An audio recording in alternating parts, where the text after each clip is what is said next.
Salve, salve, galerinha! Professor Stanley Ferreira, projeto sensacional, a prova mais Enem dos concursos.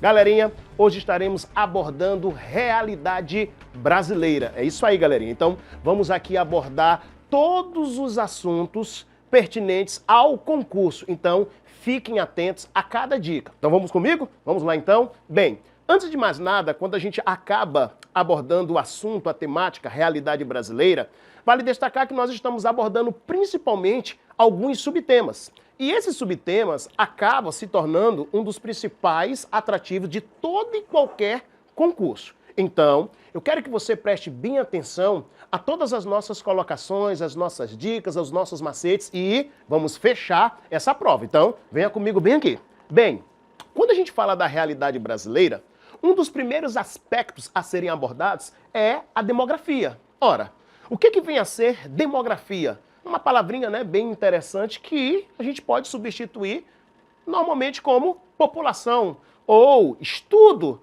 das populações, como você queira bem abordar. Os concursos, na verdade, utilizam-se mais dessa expressão técnica, conhecimentos demográficos, estudos demográficos. Quando a gente acaba abordando demografia, primeiro ponto interessante, o significado da palavra demografia. Demo, para quem não sabe, vem do grego, significa povo. Então, eu tenho estudo das populações. Quando a gente acaba se referindo ao crescimento da população, lógico que nós temos que entender o seguinte. Atualmente, a população mundial, ela já gira em torno de mais de 8 bilhões. Professor, como assim mais de 8 bilhões? Como se deu esse crescimento? Quais os fatores que favoreceram para esse crescimento? Qual é a realidade do crescimento da população do Brasil? É isso que nós iremos abordar. Antes de mais nada, vamos pegar aqui um pouquinho de história?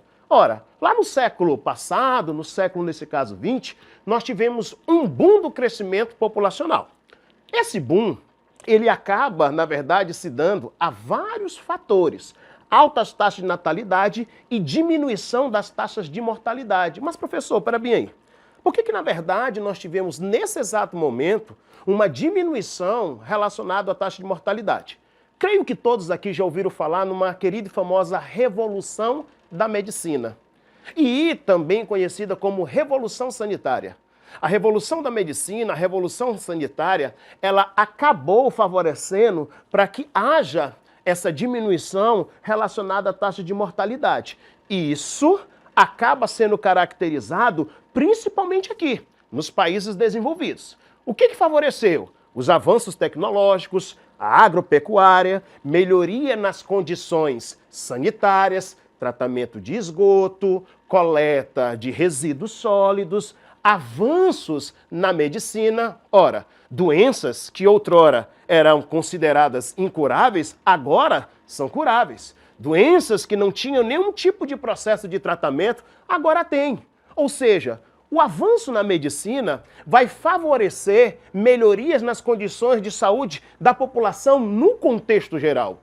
E isso vai acabar acarretando numa diminuição da taxa de mortalidade. Vamos aqui pegar um pouquinho, infelizmente, da realidade brasileira, não só do Brasil, mas dos países que são tidos como emergentes e países também subdesenvolvidos.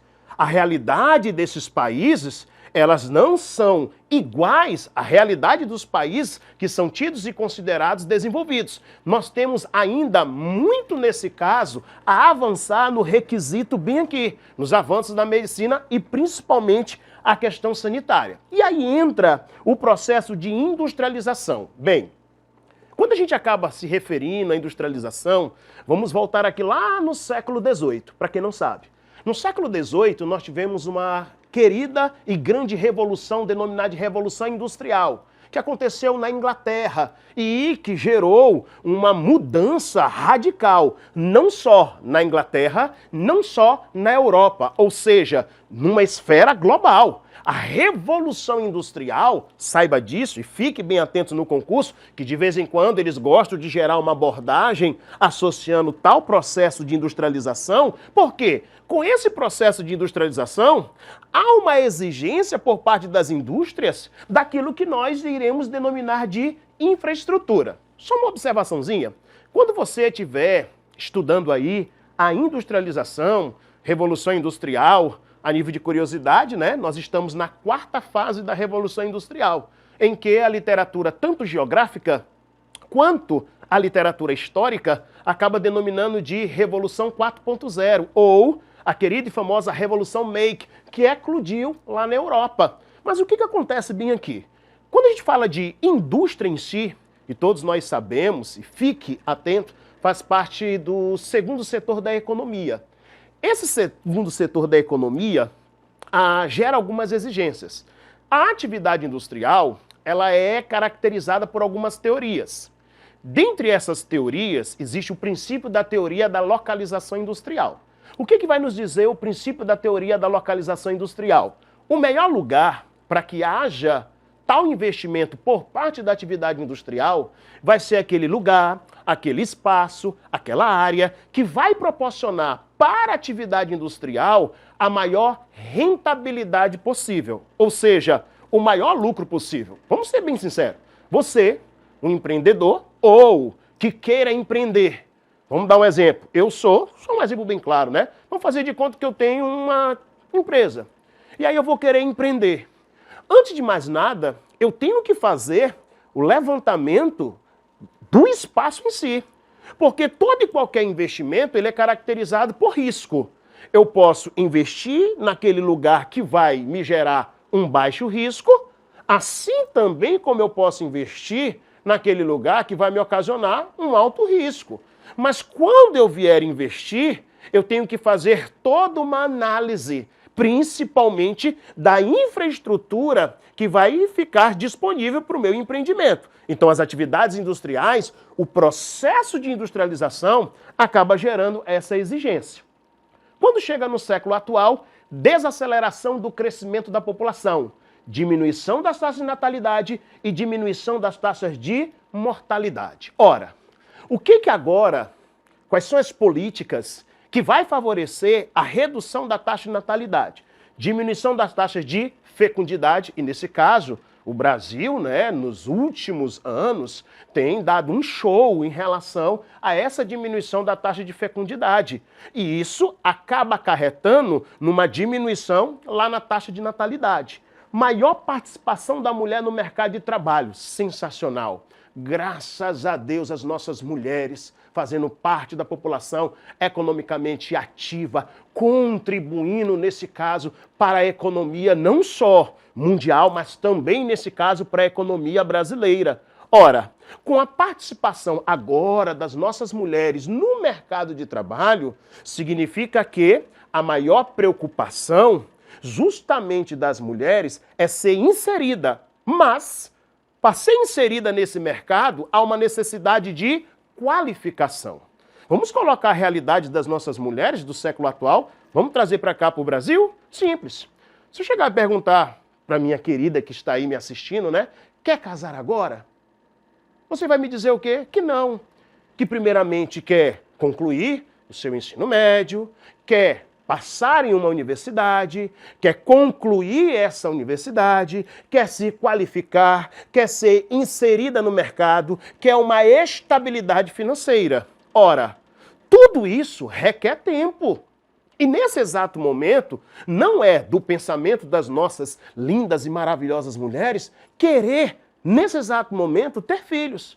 E aí a Organização Mundial da Saúde deixa bem claro, né, que após os 35 anos, a gravidez ela se torna de risco. Sendo assim, a taxa de natalidade acaba, de fato, diminuindo. E o aumento da idade média de quê? De casamentos.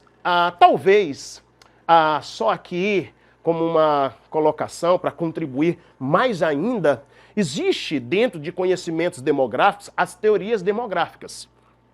Teoria malthusiana, neomalthusiana, reformista marxista e os ecomalthusianos. Mas deixa eu pegar aqui a primeira teoriazinha, que é a teoria, nesse caso, malthusiana, de Thomas Malthus, né? Uma das políticas que Thomas Malthus insere para gerar a diminuição da taxa de natalidade lá no período na qual ele acaba formulando a sua teoria, são os casamentos tárdios. É isso aí. Isso aí a gente sabe perfeitamente que hoje é bem comum na realidade brasileira. Hoje, tanto o sexo masculino quanto o sexo feminino, eles, na verdade, através de um processo de querer ser inseridos no mercado de trabalho, o pensamento agora não é casar. Então, com os casamentos tardios, isso acaba por favorecer também filhos tardios. E filhos tardios, como a própria Organização Mundial da Saúde acaba afirmando, pós 35 anos, né? Nós temos aí uma gravidez de risco. Se bem, e aí fica aquela dica, fica aquele macete, que nos últimos anos tem sido algo de destaque mães pós-40. Mas mães pós-40, né? É o máximo É isso. A gente sabe que mãe pós-40, a gravidez é de alto risco. Tem que ter todo um acompanhamento, nesse caso, né, do médico, porque sabe do risco que acaba tendo, nesse caso, essa gravidez. Então, o aumento da idade média de quê? Dos casamentos. Conceitos fundamentais. Isso aqui nós temos que levar para todo e qualquer concurso da vida. População absoluta é o número total de habitantes de um determinado espaço geográfico. De acordo com o último IBGE, o censo demográfico, né, que aconteceu no ano de 2022, e aí fica uma dica, viu, galera do concurso? IBGE. IBGE. A gente sabe que o IBGE, ele faz o censo demográfico a cada 10 anos.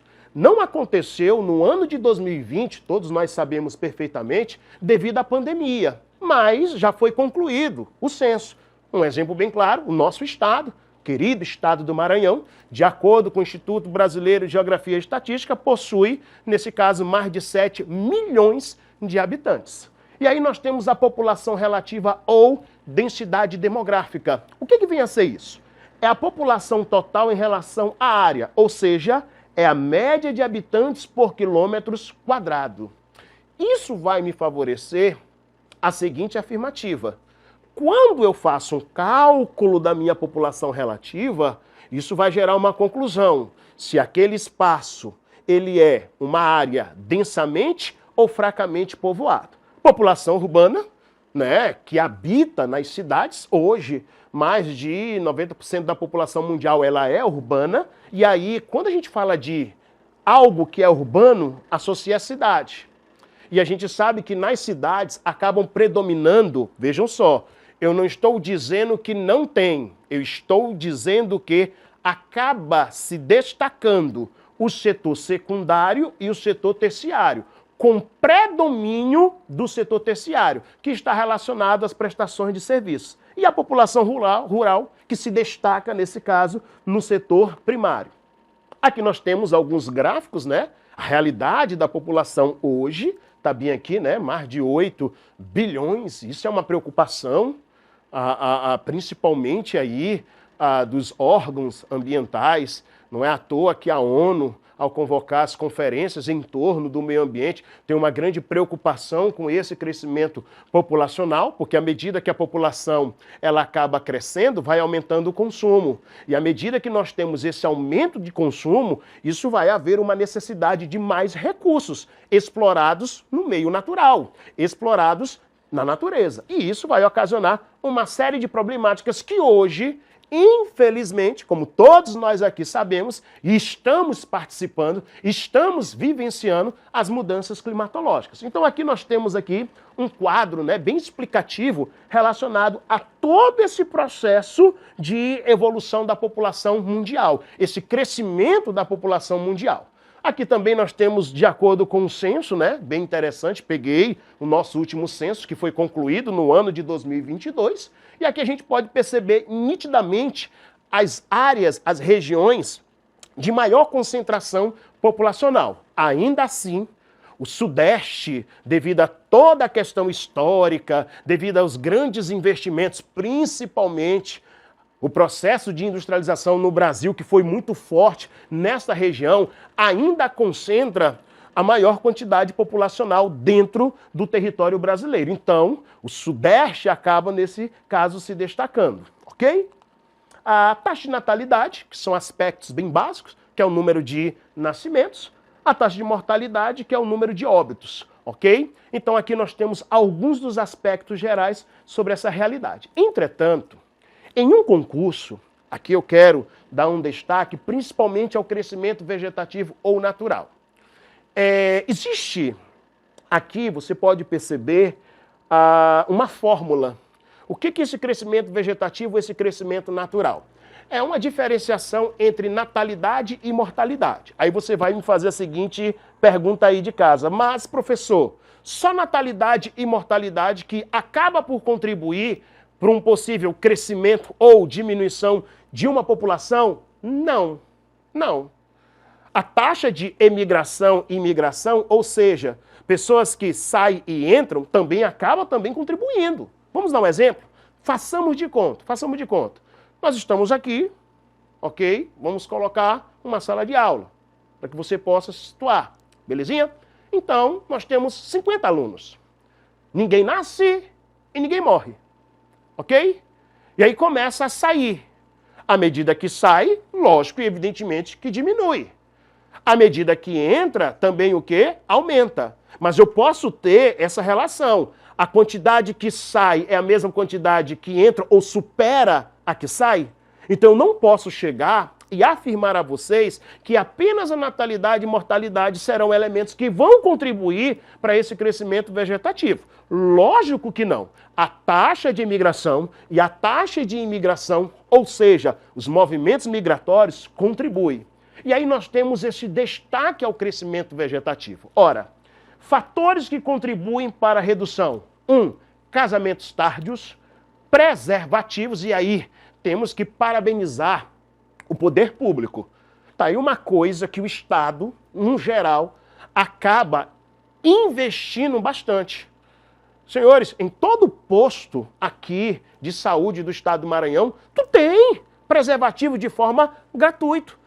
Essa ação que é promovida pelo poder público é justamente para diminuir. Ora, se eu consigo conter o crescimento da minha população, isso vai sobrar o quê? Verbas para que eu possa investir nessa população. Na área de saneamento básico, infraestrutura, educação, saúde, habitação, segurança, entre outros benefícios que a população acaba por possuir e que é de extrema importância o Estado exercer o seu papel, como vem exercendo. Aí nós temos os contraceptivos, não é verdade? Que o DIU, que é o dispositivo intrauterino, entre outros, que contribui. A ação governamental, a urbanização e o aumento do custo de quê? De vida. Então, esses são os principais elementos que acabam destacando essa diminuição do crescimento vegetativo. Vamos aqui, beleza? Show de bola? Vamos resolver aqui umas questãozinhas? Então vamos lá. Diz o seguinte, observe o gráfico. Vocês perceberam que esse gráfico eu já tinha colocado para vocês anteriormente. Considere as afirmações abaixo sobre a situação demográfica global. 1. Em novembro de 2022, bem recente, né? A ONU, Organização das Nações Unidas, anunciou que a população humana do planeta ultrapassou os 8 bilhões de quê? De indivíduos. Beleza. 2. De acordo com as projeções demográficas da ONU, a população mundial alcançará seu pico na década de 2080, com 10,4 bilhões de habitantes. Sensacional! Embora a população mundial nunca tenha sido tão grande como é nos dias de hoje, ela seguirá aumentando por várias décadas, mas uma taxa de crescimento menor. Aí fica uma dica. A população absoluta da população mundial, ela vai crescer? Vai. Mas ela não vai crescer mais em um ritmo acelerado. Agora ela passa a crescer em um ritmo lento. Então, todas as opções aqui estão corretas. Nesse caso, a E é a opção desejada. O envelhecimento populacional está prestes a se tornar numa das transformações sociais mais significativas do século atual, com implicações transversais a todos os setores da sociedade. No mercado laboral e financeiro, na procura de bens e serviços como a habitação, nos transportes, na proteção social, nas estruturas familiares e laços intergeracionais. Estima-se que o número de idosos com 60 anos ou mais duplique até 2050 e mais do que triplique até 2100. Será que nós estaremos vivos até lá? passando de 962 milhões em 2017 para 2,1 milhões em 2050 e 3,1 milhões em 2100. Sobre a questão demográfica mundial, tratada no texto apresentado, é correto afirmar que, letra A, a distribuição geográfica da população idosa será homogênea. Tá bem aí o erro, senhores. Tá bem aí o erro por completo, beleza? O contingente de idosos continuará concentrado em países mais ricos em função da melhor qualidade de vida oferecida em seus o quê? Habitantes. Também não pode ser. Maior número de idosos estará concentrado em países subdesenvolvidos, o que corresponde a uma herança do crescimento vegetativo atual a ser mais elevado. Então, eis a opção desejada. Beleza, galerinha? Muito obrigado e até a nossa próxima aula.